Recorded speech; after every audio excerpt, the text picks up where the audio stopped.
Ahoj, ahoj, já tě vítám na mém kanále. Dneska připravíme něco neskutečně dobrého. Mám pro vás výborný, super rychlý, opět jako vždy, jak jinak, ale nízkokalorický recept, který miluje, troufnu si říct, že asi snad každý. Dneska děláme společně, vytváříme kebab.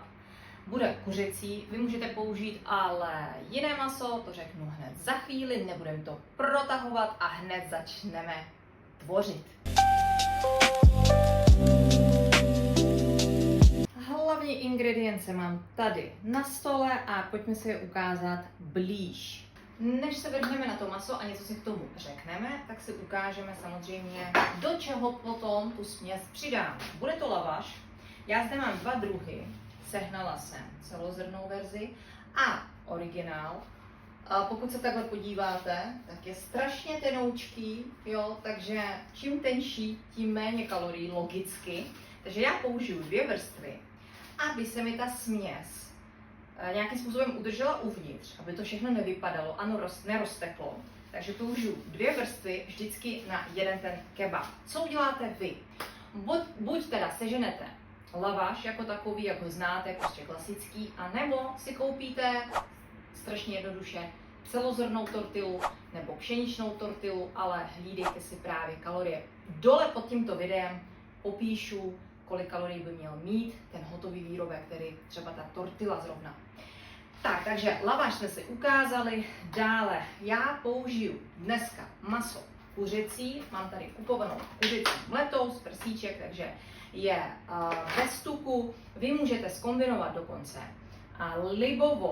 libové hovězí maso mleté s kuřecím půl na půl, taky to mám ráda. Dnes jsem nesehnala bohužel právě to libové a chtěla jsem se držet kalorií, takže jsem zvolila jenom teda to kuřecí, takže to použijeme. Jinak tady mám špenát, můžete použít klasiku a to je normálně ten ledový salát, který se běžně všude přidává, je strašně dobrý. Dnes teda nebyl dobrý v marketu, se přiznám, byl takový polohcíplej, takže to nic. Takže jsem tentokrát zvolila baby špenát. Máme zde, budeme později zapékat papriku, která barva se ti líbí, tu zvol. Mám zde česnek celý, mám zde velké španělské olivy, jsou s peckou, takže chvilku se s nima budu dělat, abych je zbavila pecky. Budu je posléze přidávat do omáčky a omáčku udělám dvojí způsobem, udělám ji se zakysanou smetanou a tu druhou udělám s cottage. Mám problém s laktózou poslední 2 roky, takže si hlídám, s čím si co dělám, aby mi to nedělalo problém. Mám zde dva druhy hořčice, jednu mám s jalapeno papričkama, takže je taková ostřejší, je taková pikantnější a ta druhá je klasická žlutá, takže k tomuto. Jak jsem zmínila právě a ten problém s laktózou, který já mám, tak jsem zvolila veganský sýr pro Boom Buns.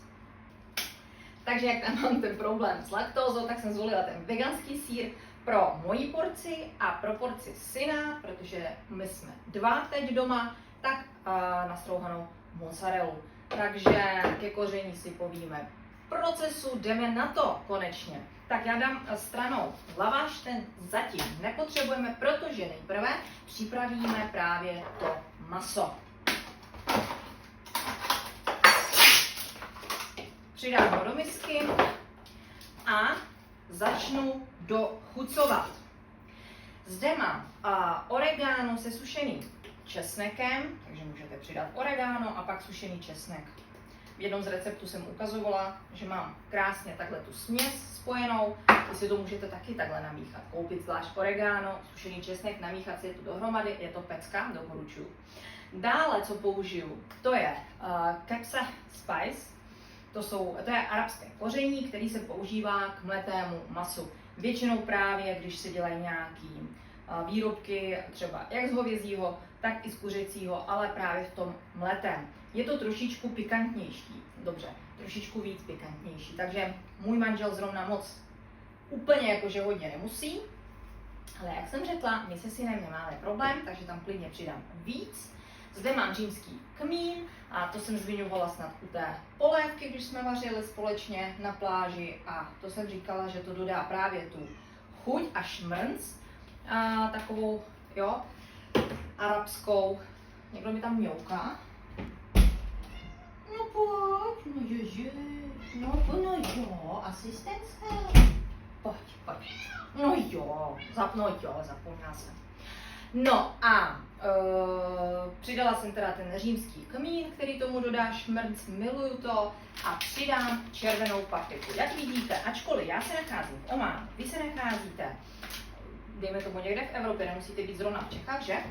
Ale posloucháte mě v češtině, takže počítám s tím, že většina z vás bude z Česka nebo maximálně ze Slovenska, takže všechno to se dá sehnat u nás, takže nic složitého. Přidám samozřejmě, abych nezapomněla, trošku pepře a sůl. Sůl dělá všechno. Ano, zapamatujte si to, protože jak je to solené špatně, to znamená málo, už to nechutná tak, jak by mělo. Jo, když je to přesolené, stejný efekt. No a jdeme to zamíchat, že? Co bychom se zdržovali? Přiznám se, že po většinu pracuju v rukavicích, ale jelikož a protože jsem pospíchala minule a čapla jsem jenom rukavice, které byly tak nějak blízko mého košíku, no tak jsem doma zjistila, že jsou elkový a že jsou mi prostě velké. Takže než abych tady bloudila v těch rukavicích a absolutně vůbec neměla pod kontrolou maso nebo cokoliv jiného, tak to dělám dneska takhle holou rukou, ale mám to moc ráda, přiznávám. Kdo to má stejně, ozvěte se mi do komentáře. Jsem zvědavá, kolik nás je. Kolik z vás vůbec takhle připravuje jídlo v rukavicích, anebo to děláte všechno tak, jak to je. Moje babička říkávala, že se přes jídlo, přes ruce tedy do jídla předává energie, kuchařky, jo, takže ze špatnou náladu prej do kuchyně nelez. Takže to jsem si tak nějak odnesla přes celý, nebo nesu si to sebou celý život, a když mám špatnou náladu, tak do kuchyně nelezu a holt si něco objednáme. Takže masíčko máme připravené, má krásnou barvu a teď, co s ním budeme dělat dál? Připravíme si pečící papír a hned ukážu, co s ním. Tak zde mám připravený pečící papír a na ten pečící papír přidáme směs. Takhle. Super. Nejprve přimáčknu lehce prsty, aby se mi to těsto rozlezlo takhle do stran. Výborně. A teď přikryju dalším pečícím papírem, abych tohle mohla rozválet maximálně do tenké vrstvy. Opatrně, aby to nejezdilo, a snažte se to rozprostřít na celou šířku a na celou délku, takhle opatrně do stran, aby vám to nevylézalo, že jo, ze strany. Tak, trošičku dopředu.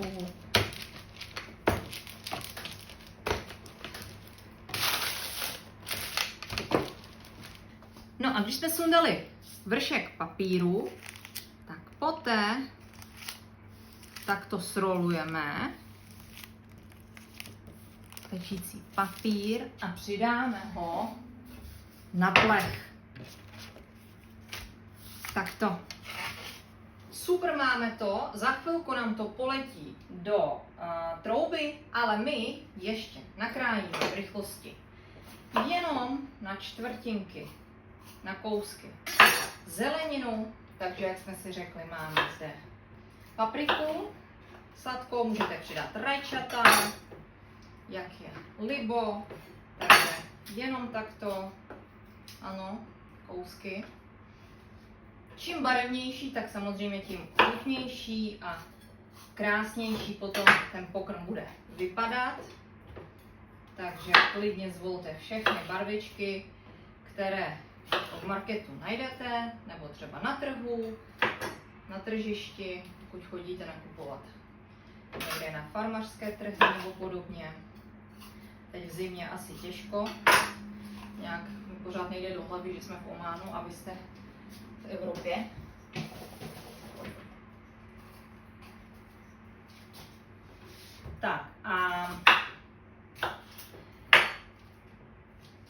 dáme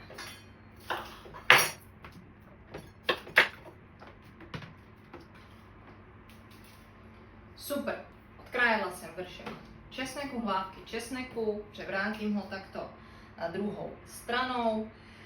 Teď lehce posolíme, přidáme olej, ať se nám to krásně a chutně zapeče. Přidám trošku i pepře, bude to ještě chutnější. No a pošleme to do trouby celé zapékat na nějakých 20 minut. Hlídejte si čas. No a dokud máme v troubě naše maso, tak můžeme připravit omáčku, protože bez omáčky to není ono, to není pravý kebab, že? Tak jdeme na to. Ukážu tedy dvě varianty, buď se zakysankou, anebo tedy s cottage. Můžete použít klidně i bílý jogurt. Samozřejmě nutriční hodnoty se budou lišit dle toho, co zvolíte, ale plus minus se držte alespoň tedy toho tuku, aby to mělo podobně nebo stejně a zvolte dle chuti, protože bílkovin v tomto jídle bude až právě díky masu. Takže nemusíte přidávat další. Mně spíše ten cottage chutná, je jemný a právě kvůli tomu, že mi nedělá problém s tou laktózou. Takže jdeme na to, pojďte se podívat blíž. Vezmeme cottage, vezmu přesně tolik, kolik toho budu potřebovat pro svůj recept, pro svoji porci.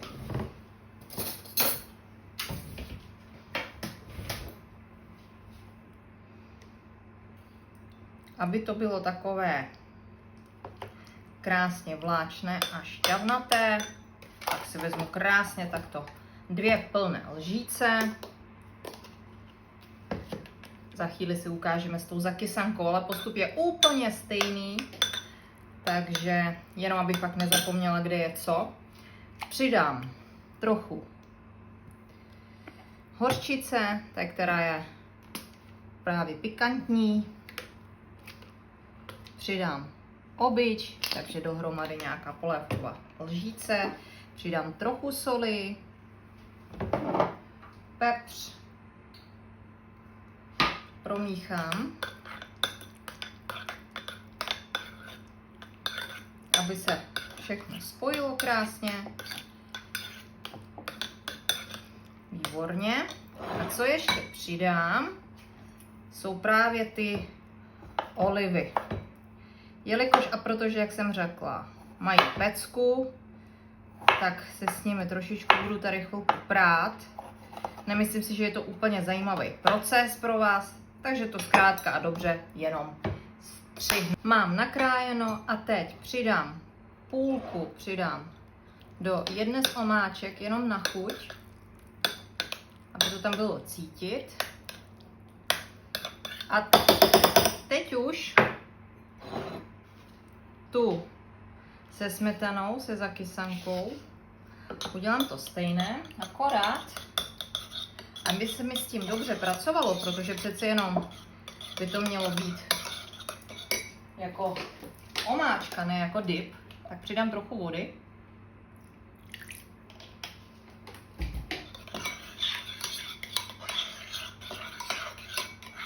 Výborně. To vypadá, že se s tím dá pracovat lépe. A v tuto chvíli, když je to takové vláčnější, když je to takový opravdu lehký, tak tam přidám také ten zbytek oliv. Pokud nemáte rádi olivy, můžete použít zakysanou okurku, taky funguje velmi, velmi dobře. Ups. Přidám tam hořčici, ten postup je úplně stejný. Ale synovi přidám, mám zde lednici, šesvanskou čatni, omáčku, takže tu přidám jemu. Je teda hodně pikantní, takže pozor na ní, kdo máte radši spíše věci jemné, tak pozor na ní, přidám takhle přesně podle jeho chuti, protože přesně vím, jak mu to chutná. Opět všechno krásně spojíme. Tak, máme 2 omáčky hotové, ale. Tak, ty omáčky jsou skoro hotové, protože máme ještě v troubě, jestli si pamatujete, česnek, který se nám zapéká. Takže ho tam přidáme za chvíli taky. Takže už by to mohlo být, ne? Tak 20 minut za námi a všechno je krásně propečené. Natrhala jsem takto na kousky, na kebab kousky kuřecí, který jsme zapekli a teď vymačknu jenom do omáček pečený česnek. Pokud vám to nejde, stejně jako mně to nešlo, tak stačí jenom přeložit do talíře, vymáčknout takhle lžící a rozmačkat na potřebnou konzistenci. Poté přidáme do omáčky a promícháme. To je celé. No a teď můžeme konečně zabalit naše kebaby. Takže vezmeme lavaš. Jak jsem říkala na začátku, jablko dvojitý, ano. A jdeme na to tedy. Takže přidám, klidně taky můžete trhat, pokud je to příliš velké ty kusy zeleniny. Přidáme papriku, na ní přidám kousky masa, právě toho kebabu. Čím tenčí uděláte, rozválíte vlastně to těsto z masa, takže klidně doporučuji udělat 2 plechy, nebo respektive ne 2 plechy, protože na plech se vejde toho víc, ale klidně to udělat na 2 porce, stejný objem masa, ale na 2 porce, aby to bylo opravdu takhle tenoučký, jo, to masíčko, o to větší požitek to bude.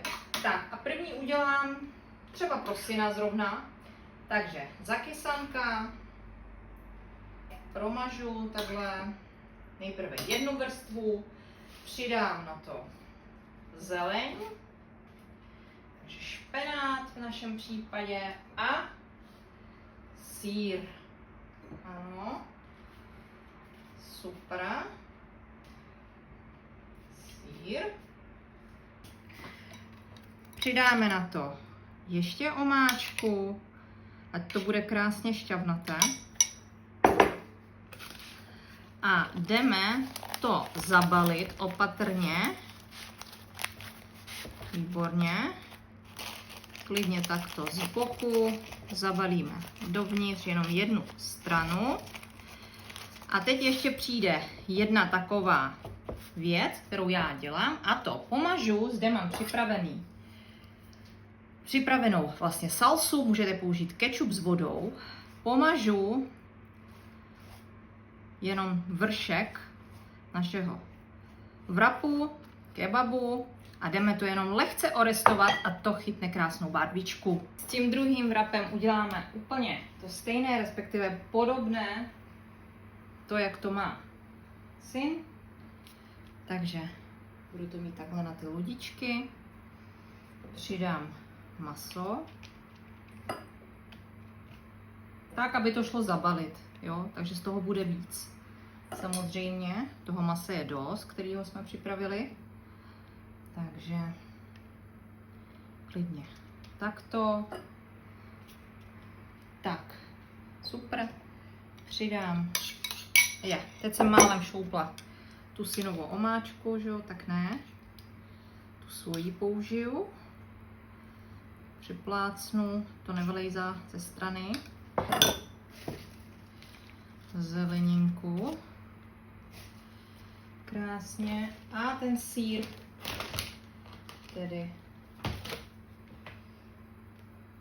pro mě takto.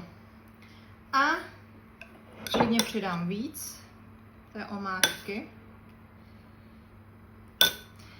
a zabalím tentokrát takto. Hop. Výborně. Super. A opět pomažu jenom lehce pro tu barvičku.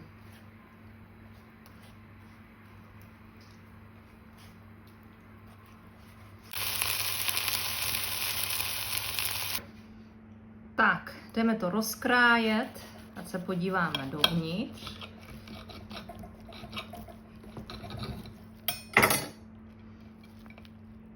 Tak.